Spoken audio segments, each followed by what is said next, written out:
প্রথমে শুরু করছি টেস্ট ম্যাচ দিয়ে। সো সেটাই বেশি ইম্পর্টেন্ট। ওডিআইতে কিন্তু আমাদের মোটামুটি আমাদের একটি ইঞ্জুরি প্রবলেম চলছে দলে। বেশ কিছু আমাদের দুজন খুব ইম্পর্টেন্ট প্লেয়ার, আমি শিওর না যে মুশফিক ওডিআই খেলতে পারবে কি না, বা টেস্ট ম্যাচ যেহেতু মুশফিকে পাচ্ছে না, নাজমুল হোসেন শান্তকেও টেস্ট ম্যাচে পাওয়া যাচ্ছে না। তো এই দুইটা আমাদের খুব বড় সেটব্যাক, বিকজ রিসেন্টলি আমাদের সমস্যাটা কিন্তু ব্যাটিংয়ে, টপ অর্ডার ব্যাটিংয়ে।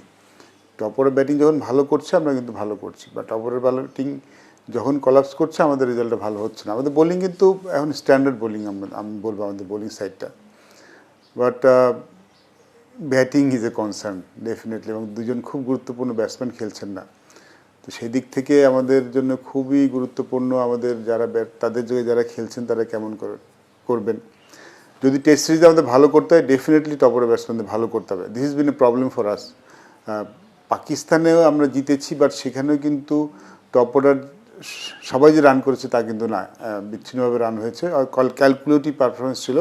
বাট ওয়েস্ট ইন্ডিজে ভালো করতে হলে আমাদের টপ অর্ডারের রান করতে হবে, সিম্পল হিসাব।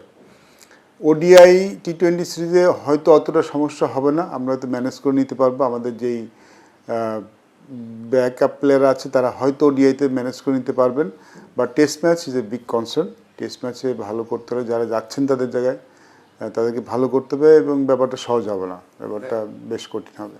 এমনিতেই আমরা দেখলাম যে সাউথ আফ্রিকার সাথে ঘরে মাঠে আমরা 3 দিনের টেস্ট হয়ে গেছি, টেস্ট ইন্ডিয়াতে এক টেস্টে তো 2 দিনে হয়ে গেছে। এদিকে ওয়েস্ট ইন্ডিজ 4 জন পেসার নিয়েছে, মানে 4টে ওয়ার্ল্ড ক্লাস পেসার, কেমার রোচও আছে। সো আপনি বলুন ব্যাটসম্যানদের সমস্যা, এবং আপনার কি মনে হয় যে এই পেস অ্যাটাক, বাংলাদেশ তো নর্মালি এরকম পেস প্র্যাকটিসও করে না, মানে এত পেস বা এত বাউন্স বা এত সুইং, তো সেই দিক থেকে এখানেই বড় কনসার্ন হতে পারে, এবং এই ভয়ও আছে কিনা যে বাংলাদেশ বড় ব্যবধানে হারতে পারে? যদি টপ অর্ডার রান না করে বড় ব্যবধানে হারতে পারে। দেখুন ওয়েস্ট ইন্ডিজ হয়তো 4 জন পেস বোলার নিয়েছে। এর আগে যখন আমরা অ্যান্টিগাতে টেস্ট ম্যাচ খেলেছিলাম তখন তারা কিন্তু খুব পেসার ফ্রেন্ডলি উইকেট বানিয়েছিল। বাট এবার কিন্তু আমাদের একটা অ্যাডভান্টেজ, যদি পেসার ফ্রেন্ডলি উইকেট তারা বানায়, আমাদের হাতে খুব ভালো পেসার আছে। তো আই ডোন্ট থিঙ্ক যে তারা ঠিক ওইবার অ্যান্টিগা টেস্টে যেমন উইকেট বানিয়েছিল তারা তেমন উইকেট বানাবেন, আমার এবার মনে হয় না। বিকজ যেটা বলছিলাম যে আমাদের পেস বোলিং অ্যাটাকটা বেশ ভালো, সেটা আমাদেরও অ্যাডভান্টেজ হতে পারে। ওয়েস্ট ইন্ডিজের পেস বোলার কিন্তু এখন ঠিক আগের মতো গতিময় বোলার কিন্তু নেই। মানে কেমার রোচ এখন কিন্তু 130+ বল করে, 140-তে বল করে না। তো তাদের বোলার আছে, বাট তেমন ভয়ঙ্কর বোলার কিন্তু নয়। তারা 4 জন ফাস্ট বোলার নিয়েছে, বাট ওয়েস্ট ইন্ডিজের এখনকার ফাস্ট বোলাররা কিন্তু আগেকার ওয়েস্ট ইন্ডিজের ফাস্ট বোলারের মধ্যে নয়। আমার মনে হয় যদি আমাদের উচিত তাদেরকে ভালো মতো হ্যান্ডেল করা।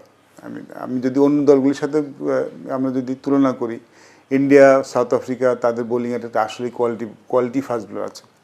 ওয়েস্ট ইন্ডিজে ভালো ফাস্ট বোলার, বাট আমি বলবো না যে সাউথ আফ্রিকার মতো ফাস্ট বোলিং অ্যাটাক অথবা ইন্ডিয়ার মতো ফাস্ট বোলিং অ্যাটাক। সো আমাদের এইটা যদি আমরা ম্যানেজ করতে না পারি তাহলে সেটা খুব আনফর্চুনেট হবে।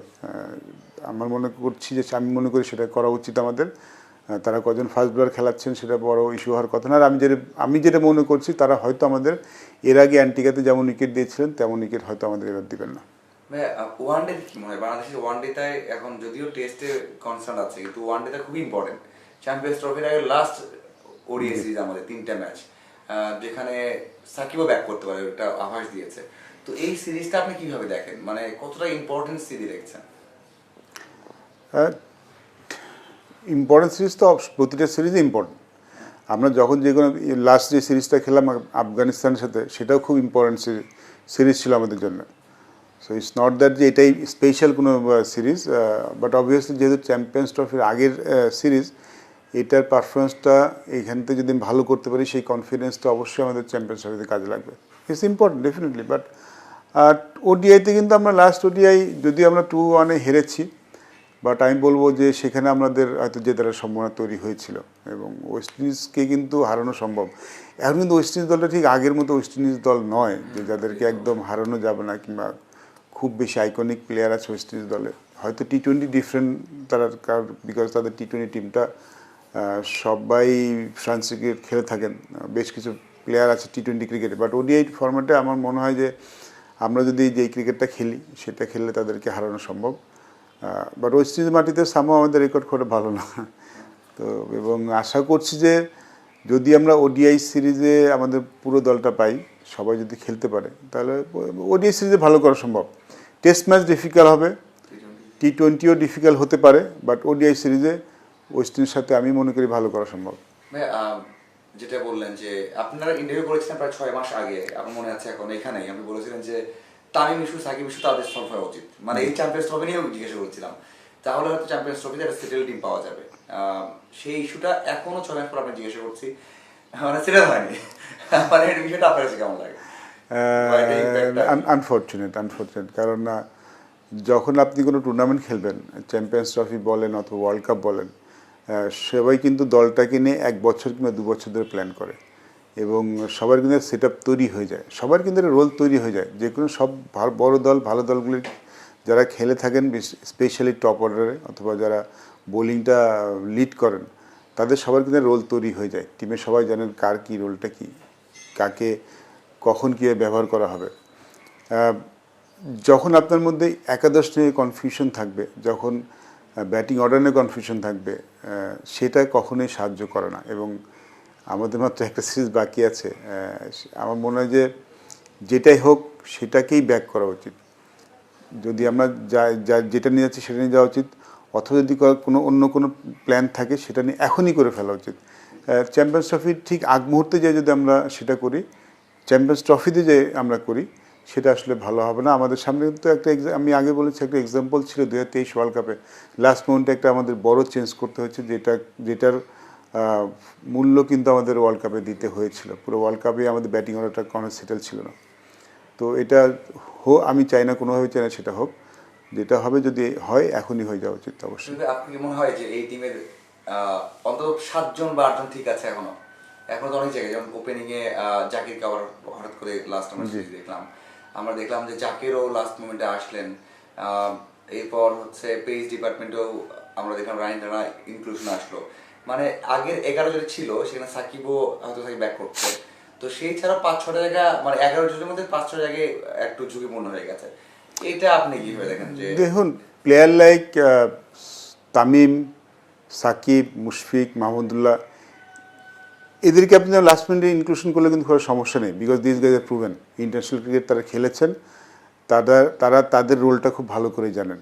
তো তাদের জন্য অ্যাডাপ্ট করা একটা সিরিজে কিংবা তাদেরকে নিয়ে টিম মানিয়ে নেওয়াটা কিন্তু সমস্যা নয়। সমস্যা হলো তখন আমি যদি নতুন কোনো প্লেয়ার আমাদের ট্রাই করতে হয়। আমি কিন্তু এই জিনিসটাই বলার চেষ্টা করছি যে যদি নতুন কোনো প্লেয়ারকে নিয়ে যদি আপনি ট্রাই করেন এটা গুরুত্বপূর্ণ সিরিজে, that is a problem for that player এবং ফর টিম অলসো।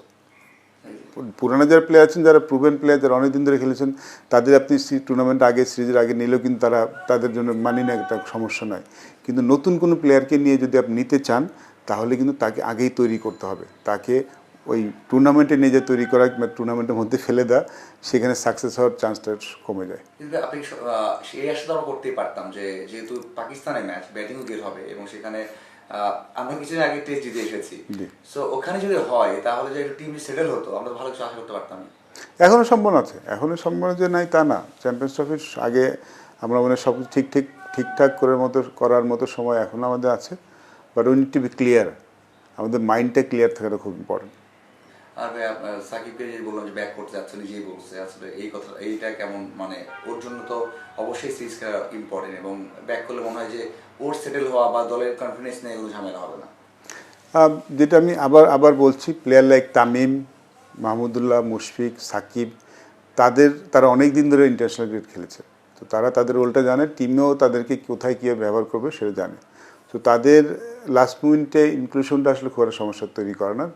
সমস্যা আবার বলছি সমস্যা তৈরি হবে যখন নতুন কোনো প্লেয়ারকে নিয়ে আপনি টুর্নামেন্ট অথবা সিরিজে কোনোটা বড় টুর্নামেন্টে যখন আপনি তাকে ট্রাই করবেন, তার জন্য এটা ডিফিকাল্ট হয়ে যায়। কিন্তু স্পেশালি যেহেতু মানে সাকিবের লাস্ট বলছো যে চ্যাম্পিয়ন্স ট্রফি লাস্ট হবে, মানে মানে ওডিআইতে টেস্ট বলে দিয়েছেন, T20তেও অবসর নিয়েছেন।